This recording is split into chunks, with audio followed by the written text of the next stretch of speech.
मेरा वो इबादत मेरी खत्म हुई, मैं जमीन पे लेटा वो स्टिचेस वगैरह के लिए।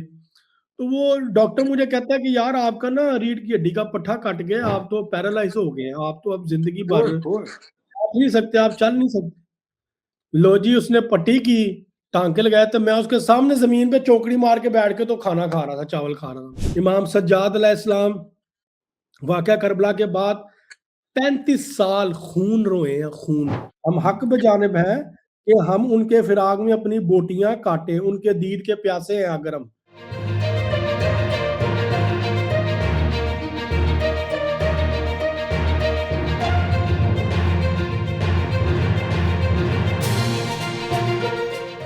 और इस पे आप भी खुद भी ये करते रहे? मैं अल्हम्दुलिल्लाह इरफान भाई, मुझे मुझे मौला हुसैन ने जिंदगी दी है दोबारा। अल्लाह अकबर। मैं 15 साल पहले की बात है तकरीबन, मैं जो है अपनी कमर पे ना इतनी लंबी तलवार मारता था। मैं आपको उसकी पिक्चर शेयर करूंगा। पिक्चर तब आपने जो वाकया जो है मैं बता रहा हूँ ना, ये आपने लगानी है। ये इमाम हुसैन का जिंदा मौजज़ा है जो मैं बताने जा रहा हूँ। आप माशाल्लाह ज़वारे इमाम हुसैन है, आप ज़ाहिर है मौला आपको बार बार ले जाए और मुझे भी ले जाए, सबको ले जाए, जिस जिस बादशाह मौला सबको अपने पास बुलाए। इरफान भाई, वो मैंने तलवार मारी, वो झुक के, मैं तब मैं स्मार्ट था, तो बाहर थोड़ा सा मैंने वेट गेन कर लिया है। आपको मैं 2014-15 की जो शायद मैं बात बता रहा हूँ। इरफान भाई, वो तलवार मैंने कमर में मारा था झुक के, वो काफी लंबी, वो बिल्कुल स्ट्रेट तलवार थी। वो अब वो एक आपकी ना मिजाज ही उस वक्त ऐसा होता है कि आप गम में निढाल होते हो, आपको किसी चीज की परवाह नहीं होती। वो सामने जुलझना था, जुलझना के कदमों में मैंने वो तलवार रखी। तलवार रखने के बाद मैंने सजदा सलाम किया। मैं कहा मौला, मेरा अकीदा आप इस पे सवार है, आपकी पुश्त जो है वो तीरों से भरी हुई थी, मैं अपनी पुश्त से थोड़ा सा खून निकाल के आपको फुर्सा देने लगा। मैंने इरफान भाई वो जब तलवार मारनी शुरू की तो वो अनइंटेंशनली ना वो मेरी रीढ़ की हड्डी पे लगी। ओए होए, ओए होए, ओए होए। वो बिल्कुल सेंटर में ना डायरेक्ट मेरी रीढ़ की हड्डी पे लगी है, निचली साइड पे। तो वो जब 5-6 दफा लगी ना, तो वो बहुत शार्प होती है, आपको पता है। वो वहां से ना वो गोश्त उड़ गया मेरी रीढ़ की हड्डी के ऊपर से, वो मेरे पट्टे कट गए। खैर वो मेरा वो इबादत मेरी खत्म हुई, मैं जमीन पे लेटा वो स्टिचेस वगैरह के लिए। तो वो डॉक्टर मुझे कहता है कि यार आपका ना रीढ़ की हड्डी का पट्टा कट गया, आप तो पैरालाइज हो गए हैं, आप तो अब जिंदगी ओए भर होए, आप नहीं सकते, आप चल नहीं सकते। ओए होए, मैं ये कब की बात है? ये 14-15 की बात है, 2014 या 15 की। 14-15? अच्छा अच्छा अच्छा। मैंने पाकिस्तान इरफान, में? ये पाकिस्तान में लाहौर की बात है ये। लाहौर। मैंने उसकी तरह ने ऐसे शक्ल दी कि मैं कहा यार आप कैसी बातें कर रहे हैं। मैं कहा मैं नॉर्मल, कहता नहीं आपका पट्टा कट्टा मुझे नजर आ रहा है, मैं स्टिच लगा रहा हूँ, हॉस्पिटल चले आपकी सर्जरी करनी है। मैं कहा टांके लगाए, मैंने वो दूध पीना है, वो गर्म दूध होता है, और वो मैंने उसके बाद वो न्याज खानी है मौला हुसैन की, मुझे कुछ नहीं हुआ। वो आप जज्बात, वो फिर अपनी वो आप जज्बाती बातें कर रहे हैं, हम पढ़े लिखे डॉक्टर, हमें पता है। मैं कहा जी आप ठीक है, आप अभी फिलहाल टांके लगाए, ऊपर मुझे पट्टी करते, मैं ठीक हूँ। लो जी, उसने पट्टी की, टांके लगाए, तो मैं उसके सामने जमीन पे चौकड़ी मार के बैठ के तो खाना खा रहा था, चावल खा रहा था।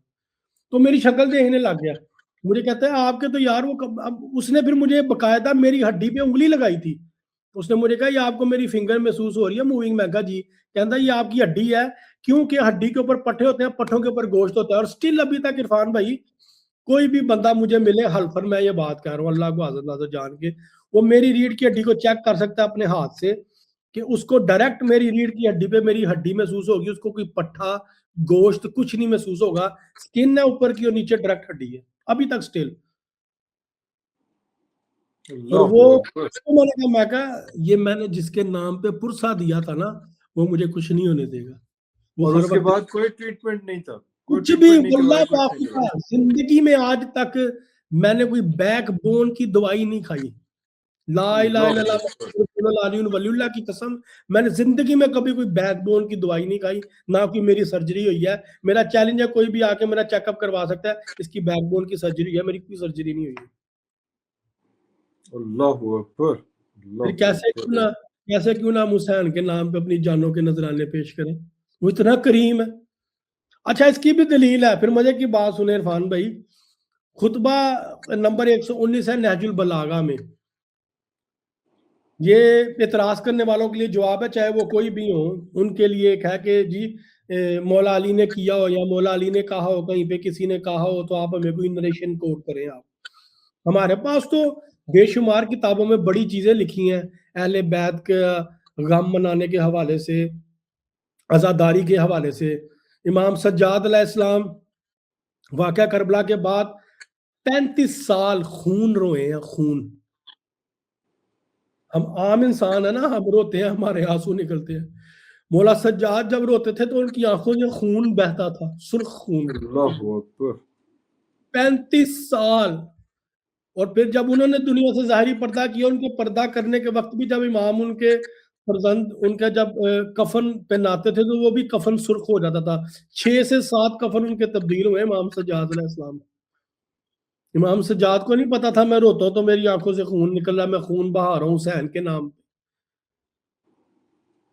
بات یہ ہے کہ ہم نے ان کو وہ امام مانا ہے جس کا اللہ نے قرآن میں کہا ہے کہ روز محشر تمہارے ساتھ وہی ہوگا جو تمہارے امام کے ساتھ ہوگا، تمہیں تمہارے امام کے ساتھ مشہور کیا جائے گا. ہم نے آل رسول کو امام ماننا ہے، نبی کی اولاد کو امام ماننا ہے. جس نبی پہ قرآن نازل ہوا، جو نبی شریعت کا بانی ہے، جو سپیریئر لیول ہے جس نبی کا، تمام انبیاء میں کم و بیش 1,25,000 پیغمبر جو آئے ہیں اس دنیا میں ظاہری طور پہ انسانی روپ میں. اب مولا علی کے خطبے پہ آتے ہیں. خطبہ نمبر 119 نہج البلاغہ کا. مولا اپنے صحاب کے ساتھ بیٹھے ہیں اور مولا فرما رہے ہیں کہ ہمارے جو ساتھی ہم سے جدا ہو چکے ہیں یا شہید ہو گئے ہوں گے یا دنیا سے چلے گئے، جو جس نہ سے بھی گئے، ہمارے جو ساتھی ہم سے جدا ہو گئے ہیں ان کے فراق میں، یعنی کہ ان کی جدائی میں ہم حق بجانب ہیں. ہم یہ حق رکھتے ہیں کہ ہم اپنی بوٹیاں کاٹیں.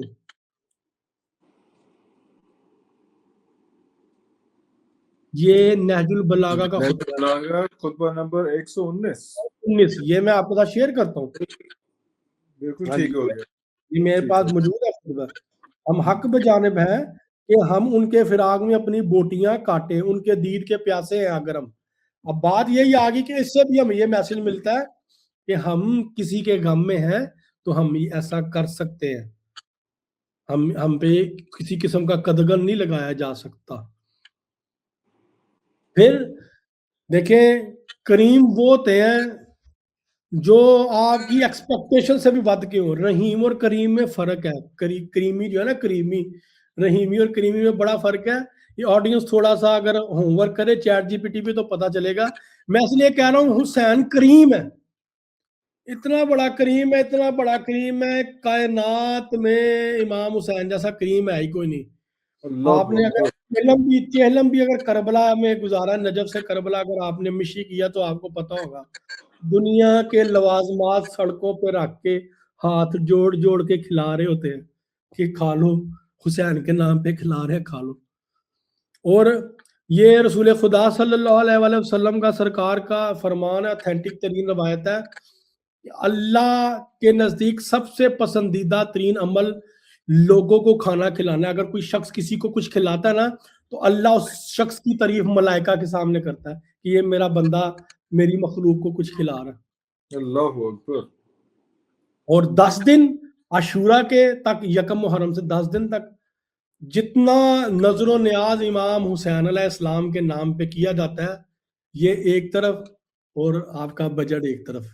یہ ریکارڈ موجود ہے پرانا، آج کا نہیں کہہ رہا، پرانا کہہ رہا ہوں، آج سے 8-10 سال پہلے کا. ٹھیک ہے، وہ پاکستان کے بڑے بڑے اینکرز نے بتایا ہوا ہے، بڑے بڑے چینلز پہ بیٹھ کے. اور یہ حقیقت ہے